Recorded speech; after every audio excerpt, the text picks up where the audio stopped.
or vector, right? Those are the two main ones we're going to look at. The big things that you guys should know, like the ones that we go over, so like the big vocab words. So for example, vector, we went over displacement and velocity.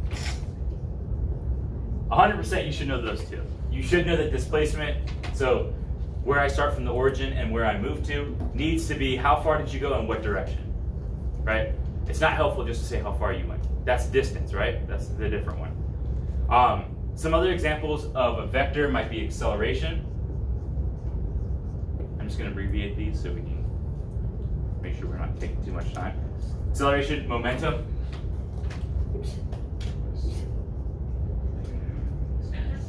What are the ones you guys think or what other ones do you guys have down or think that you know some of these vector ones?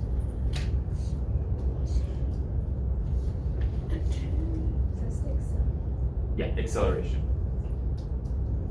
How about force? So if I draw something, right? When I draw force, I don't just draw a line, I draw a line with a arrow. So force is one of these. The other one that you guys might not know right off the bat, but weight. Weight is actually a vector because when you go to the doctor's office, you weigh yourself and you get your weight. What you're actually okay. What you're actually measuring is the mass of you, not necessarily your weight, because your weight is a vector. It's like if I had an object like you standing on a scale, I would draw like this, and the weight pushing down. It's actually a vector. So your weight is in a given direction. And then lift is like that last one. What about for scalar? The two main ones you should definitely know is what? Speed. What else? Time. Distance. Temperature. Put temp on there. What else? There's two ones that you might know, you might not know. We haven't gotten to them, but we will learn that this year is work. So work is just the value. It doesn't give you a given direction. It just says this is how much work you put in. And work is actually a form of energy. So energy is the other one where you're usually just given, it'd be kind of weird if you read food packages and it gave you a given direction of where those calories are going to your body. Because on the back, when you say calories, that's actually a form of energy. So it's giving you like kilocalories. And so if you get calories in a given direction, that'd be really weird. So it's just a quantity. These are 6, so we need one more. What's our last one?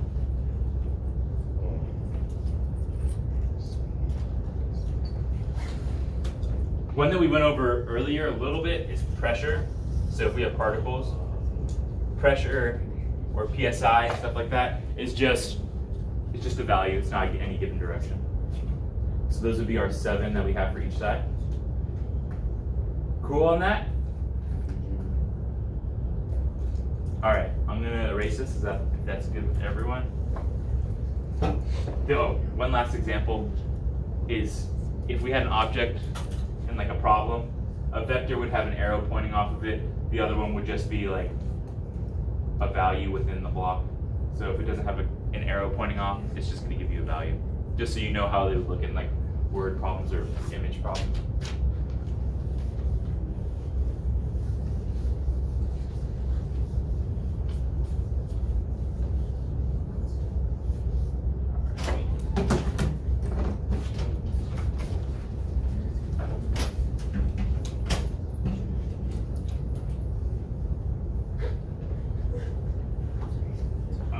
So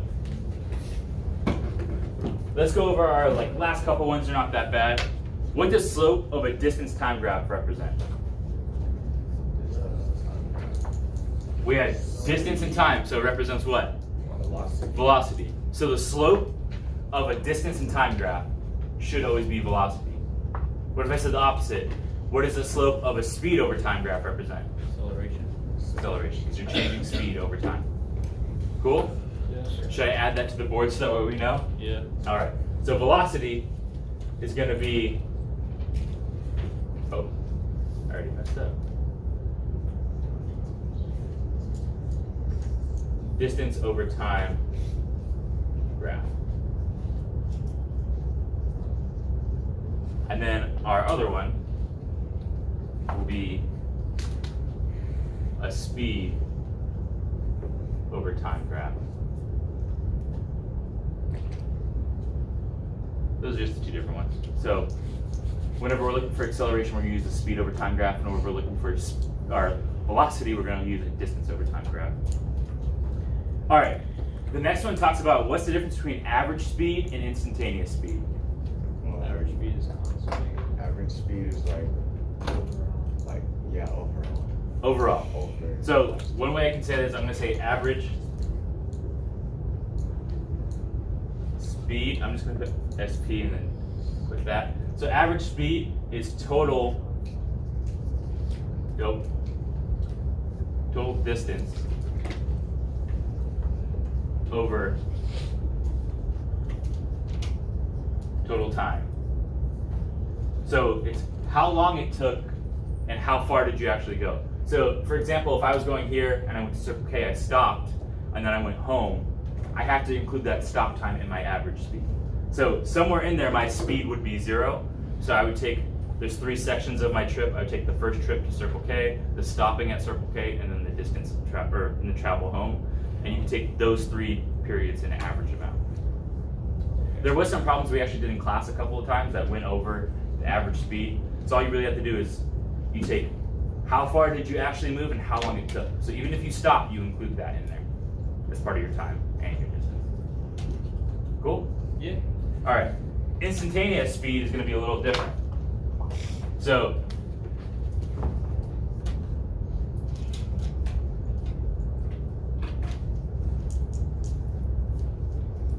instantaneous speed. What's the difference between the two? That's displacement. Instantaneous is a given point. Yeah, so exactly what Elijah said. It's going to be instantaneous speed is basically going to be velocity or distance and time of a given point. So it'll be distance over time at a given point. Cool? Yeah. So that's like we went over that example with like a police officer. A police officer is not concerned with your average speed. They're concerned with what? The speed at which time you pass them. That's the point. Kind of get what I'm saying on that? So they don't care that you stopped and then went 20 miles per hour and then 40 miles per hour. They just care that at that point, at where they were, you were going 75 miles per hour when you should have gone 65. So they're concerned with the distance.